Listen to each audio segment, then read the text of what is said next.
Y a-t-il réellement des points communs entre le Conseil Jedi et le Conseil Noir?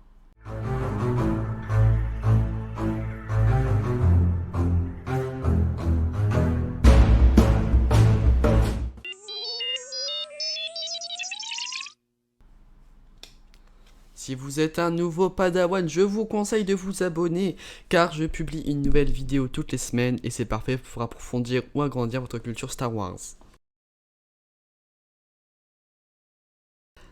Le Conseil Jedi, il sert à réfléchir sur des décisions.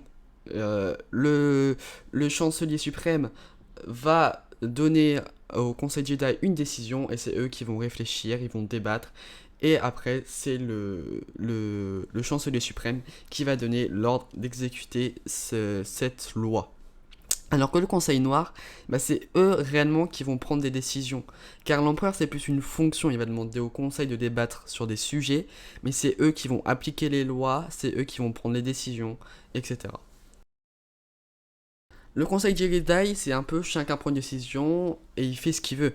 Alors que le Conseil Noir, ils sont vraiment très bien organisés. Ils ont chacun une sphère d'influence qui est entre guillemets leur poste. Je m'explique.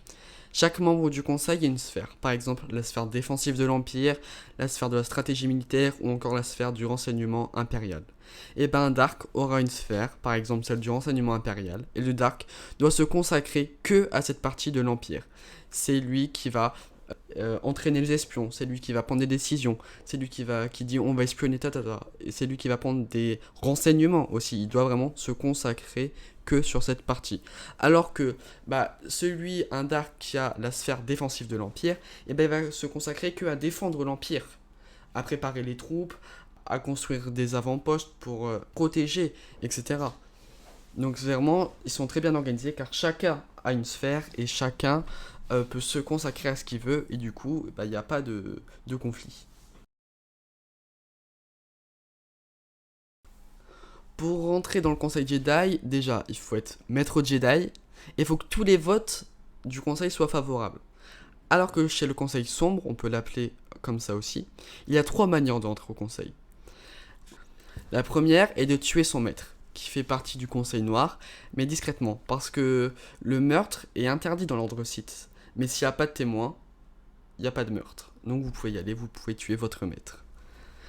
La deuxième façon, c'est que tous les membres doivent voter. Comme le conseil Jedi, il faut que tous les votes soient favorables. Mais cette manière n'aboutissait à rien parce qu'il y a des sites qui s'aimaient pas entre eux. Donc forcément, ça marchait pas. Et la dernière façon est le duel. S'il y a un conflit entre un membre et un senior site, il y a un duel.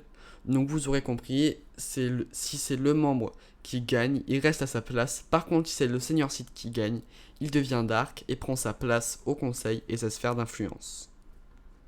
Donc maintenant, à votre avis, est-ce qu'il y a toujours des points communs entre les deux conseils? Sur quelques points, oui, ils dirigent tous les deux quelque chose, ils prennent des décisions importantes. Mais on ne peut pas dire qu'il y ait que des points communs. Et on notera que niveau organisation, le conseil noir est mieux organisé que le conseil Jedi. Et voilà, cette vidéo est déjà terminée. J'espère qu'elle vous a plu. C'était l'apprenti. Et n'oubliez pas que l'apprentissage est le meilleur moyen d'exceller dans tous les domaines.